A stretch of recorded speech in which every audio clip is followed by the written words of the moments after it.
Hello friends, मैं doctor Inderjit Singh Ahuja, medical director Ahuja medical and research centre Kanpur से। आज हम लोग बात करेंगे एडल्ट्स में कौन सी वैक्सीन ज़रूरी है। देखा जाए तो ज़्यादातर पेरेंट्स को, लोगों को बच्चों की वैक्सीन के बारे में तो नॉलेज है, उसका तो वो लोग ध्यान देते हैं। लेकिन जब बात करें हम लोग एडल्ट्स के लिए या ओल्ड एज पेशेंट्स के लिए, या फिर जो हमारी पेशेंट जिनकी इम्यूनिटी वीक हो या इम्यूनो कम्प्रोमाइज पेशेंट्स के लिए कौन सी वैक्सीन्स अवेलेबल हैं, कौन सी कब लगनी चाहिए, इसके बारे में ना तो हमें नॉलेज है, ना ही हम लोग ज़्यादा ध्यान देते हैं। तो 3 इंपॉर्टेंट वैक्सीन्स हैं जिसको आज हम डिस्कस करेंगे। पहली है इन्फ्लुएंजा वैक्सीन, दूसरी है न्यूमोकॉकल वैक्सीन और थर्ड इंपॉर्टेंट है शिंग्रिक्स वैक्सीन। इन्फ्लुएंजा वैक्सीन क्या है? इन्फ्लुएंजा वैक्सीन हमारी एच इन्फ्लुएंजी वायरस के अगेंस्ट एक्ट करती है। इन्फ्लुएंजा क्या है? इन्फ्लुएंजा एक वायरल इलनेस है। जब भी हमारा मौसम बदलता है, चेंज ऑफ सीजन होता है, देखते हैं हम लोग कई बार पेशेंट्स को वायरल फीवर, बॉडी एक, वीकनेस, फैटीग, रनिंग नोज, कॉफ, ऐसे सिम्टम्स बहुत कॉमन देखने को मिलते हैं। और ज़्यादातर ये सिम्टम्स 4 से 5 दिन की सिम्टोमेटिक ट्रीटमेंट में क्योर हो जाते हैं। लेकिन कई पेशेंट्स ऐसे भी होते हैं जिनको बहुत सीरियस वायरल इन्फेक्शन होता है, जिनको हॉस्पिटलाइज भी करना पड़ता है और कई बार उसमें फ्लू रिलेटेड डेथ्स भी हो सकती हैं।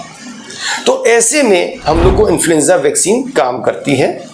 इन्फ्लुएंजा वैक्सीन हम लोग को जिस किसी की एज 6 मंथ से ज़्यादा हो, 6 मंथ्स से ज़्यादा हो, दूसरी जिसकी भी इम्यूनिटी थोड़ी सी वीक हो, young children, young adults with weak immunity, old age patients, pregnant females, या फिर जिनको क्रॉनिक कोई मेडिकल डिजीज चल रही हो, किडनी की, डायबिटीज़ की, लंग्स की प्रॉब्लम, लिवर की प्रॉब्लम, ऐसे लोग को हम लोग को इन्फ्लुएंजा वैक्सीन हर साल के साल देनी चाहिए। उसका जो बेस्ट टाइम है देने का between October to May. Influenza vaccine के बेनिफिट्स क्या हैं? ये 40 to 60% केसेस इन्फ्लुएंजा के कम करती है और 40 to 60% cases influenza related hospitalisation and flu related deaths को भी कम करती है। इसको देना कैसे है? इसको हम लोग जो लेस देन 3 इयर्स के चाइल्ड होते हैं उनकी डोज होती है 0.25 ml। जो मोर देन 3 इयर्स के बच्चे या फिर एडल्ट या फिर ओल्ड एज होते हैं उनकी डोज होती है 0.5 ml। देना कैसे है? इंट्रामस्कुलर डेल्टॉइड एरिया में देते हैं। और जब भी इसको देते हैं तो हम लोग इसको रब नहीं करते हैं, हम लोग इसको हल्का सा प्रेस करते हैं और पेशेंट की फाइल पे इसका प्रॉपर जो हमने वैक्सीन, किस टाइप की वैक्सीन दी इन्फ्लुएंजा की, वो नोट करते हैं, उसका लॉट नंबर नोट करते हैं, उसकी डेट नोट करते हैं, ताकि हम लोग उसको हर साल के साल दे सकें। और ऐसे में हम लोग पेशेंट्स को 15 मिनट्स के लिए मॉनिटर जरूर करते हैं। मॉनिटर क्यों करते हैं? क्योंकि इसमें कई बार साइड इफेक्ट्स देखने को मिलते हैं। ज़्यादातर साइड इफेक्ट्स होते हैं वो माइल्ड होते हैं, जहाँ पर इंजेक्शन लगाया वहाँ थोड़ा पेन हो गया, स्वेलिंग हो गई, रेडनेस हो गई, या फिर अगर बहुत सीवियर हो गया एलर्जिक रिएक्शन भी हो सकता है, बट वो बहुत रेयर होता है। तो ये तो था हमारा इन्फ्लुएंजा वैक्सीन पर। तो जिस किसी की एज 6 मंथ से ऊपर हो, इम्यूनिटी वीक हो और खास करके हेल्थ केयर प्रोफेशनल्स को भी इन्फ्लुएंजा वैक्सीन हर साल के साल लगानी चाहिए। इसकी डोज है 0.5 ml इंट्रामस्कुलर डेल्टॉइड एरिया में एवरी ईयर। तो ये तो था हमारा इन्फ्लुएंजा वैक्सीन पर। दूसरी इंपॉर्टेंट वैक्सीन होती है न्यूमोकॉकल वैक्सीन। ये एक्ट करती है स्ट्रेप्टोकोकस निमोनी के अगेंस्ट में।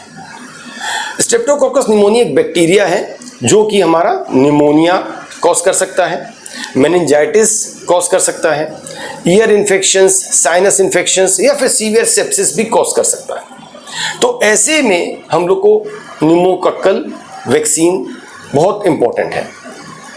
न्यूमोकॉकल वैक्सीन 2 टाइप्स की होती है।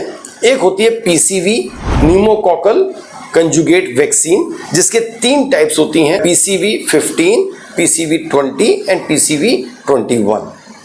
दूसरी टाइप की न्यूमोकॉकल वैक्सीन होती है न्यूमोकॉकल पॉलीसैकेराइड वैक्सीन। और ये दोनों वैक्सीन्स 80 to 90% केसेस हमारे जो इन्वेजिव न्यूमोनिया के हैं वो प्रिवेंट करती हैं। और pneumonia related hospitalisation, pneumonia related deaths को बहुत ज़्यादा कम करती हैं। इनको देना किसको है? बच्चों में तो देना ही है लेस देन 2 इयर्स में। बड़ों में जिस किसी की एज 19 से ऊपर हो, 19 से 64 इयर्स की एज के एडल्ट्स जिनको कोई क्रॉनिक मेडिकल डिजीज चल रही हो, diabetes related, kidney related, lungs related, या फिर जो इम्यूनो कम्प्रोमाइज पेशेंट्स हों, कैंसर के पेशेंट्स हों, HIV के पेशेंट्स हों, क्रॉनिक स्मोकर्स हों, एल्कोहलिक्स हों, ऐसे लोगों में हम लोग को ज़रूर से न्यूमोकॉकल वैक्सीन देनी चाहिए। दूसरा इंपॉर्टेंट है जो हमारे ओल्ड एज पेशेंट्स हैं, 65 एंड अबव पेशेंट्स, वो ज़्यादातर हमारे वीक, उनकी इम्यूनिटी वीक होती है, उनको ज़रूर से ये वैक्सीन न्यूमोकॉकल देनी ही चाहिए। देनी कैसे है?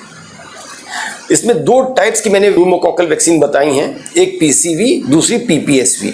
तो जब भी हम लोग देते हैं तो पहली शॉट PCV 15, 20 या 21 में से पहली शॉट इसकी देते हैं, और 1 साल के बाद PPSV की 1 डोज लगाते हैं, और एवरी 5 इयर्स में हम लोग PPSV का एक बूस्टर देते हैं।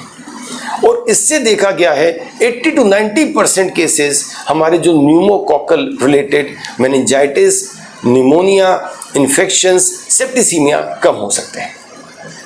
देना कैसे है? अगेन इसको भी हम लोग इंट्रामस्कुलर देते हैं, डेल्टॉइड एरिया में देते हैं। लगाने के बाद इसको रब नहीं करना है, प्रेस करके रखना है। 15 मिनट्स की मॉनिटरिंग जरूरी है, देखने के लिए कि कोई साइड इफेक्ट या फिर कोई इसका एलर्जिक रिएक्शन ना हो। और किसको नहीं देनी है? जो हमारे जिनको सीवियर एलर्जिक रिएक्शन पहले कभी किसी वैक्सीन से, खास करके न्यूमोकॉकल वैक्सीन से हुआ हो, उसको नहीं देनी है। और प्रेग्नेंट और ब्रेस्ट फीडिंग फीमेल्स को अवॉइड करनी है।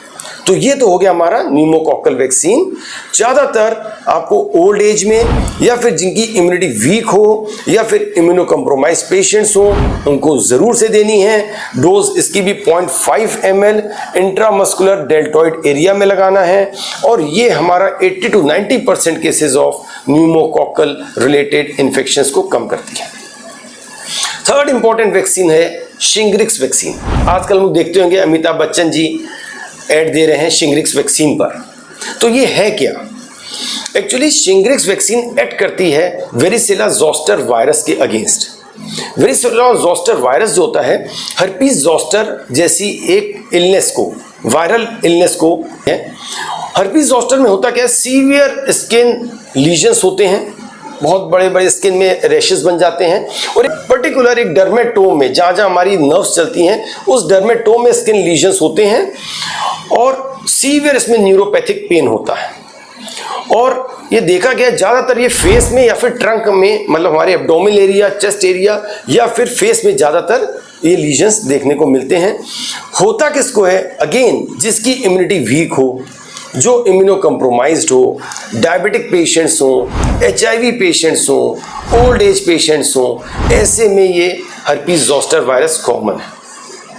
तो ऐसे ही लोगों में हम लोग शिंग्रिक्स वैक्सीन देते हैं, जो कि 2 डोजेज में दी जाती है। फर्स्ट डोज अगर हमने उसकी आज लगाई, अगेन इसकी डोज भी 0.5 ml है, सब इंट्रामस्कुलर डेल्टॉइड एरिया में ही लगनी है। डोज 0.5 ml है। अगर एक डोज हमने आज लगाई तो नेक्स्ट डोज 2 to 6 मंथ्स के अंदर उसको लगनी चाहिए। और ये देखा गया है कि जिसको भी शिंग्रिक्स वैक्सीन लगी उसको 80 to 90% हर्पीज जोस्टर होने के चांसेस कम हो जाएंगे, और जो पोस्ट हर्पेटिक न्यूरल्जिक पेन होता है हर्पीज जोस्टर का, वो भी 80 to 90% कम हो जाता है। और एक इंपॉर्टेंट बात, जिस किसी को पहले भी कभी हर्पीज जोस्टर इन्फेक्शन हो चुका हो, उसको भी शिंग्रिक्स वैक्सीन लगवानी चाहिए, क्योंकि इसका रिकरेंस भी हो सकता है। एंड इंपॉर्टेंट थिंग, किसको शिंग्रिक्स वैक्सीन नहीं लगनी चाहिए, कॉन्ट्रा इंडिकेशंस क्या हैं? जिस किसी को कोई सीवियर एलर्जिक रिएक्शन हुआ हो शिंग्रिक्स वैक्सीन से, या फिर जो बहुत ज़्यादा इम्यूनो कम्प्रोमाइज्ड पेशेंट हो, तो अपने डॉक्टर से कंसल्ट करके लगाएं। Third important, pregnant and breast feeding females को भी इसको अवॉइड करनी चाहिए। तो शिंग्रिक्स वैक्सीन हर्पीज जोस्टर से बचाता है। 80 to 90% केसेस हर्पीज जोस्टर के कम हो सकते हैं। लगाना किसको है? किसी की भी एज 19 से ऊपर हो और वीक इम्यूनिटी हो, एंड इम्पॉर्टेंटली 50 ईयर्स से ऊपर की हर एक एज के आदमी को इसको लगाना ही चाहिए, क्योंकि 80 to 90% केसेस हर्पीज जोस्टर से कम हो सकते हैं। तो ये सब था हमारा important vaccines, influenza vaccine, pneumococcal vaccine and Shingrix vaccine, जो कि हमारे एडल्ट्स में, ओल्ड एज पेशेंट्स में जिनकी इम्यूनिटी वीक हो उनको जरूर से लगवाना चाहिए। Thank you.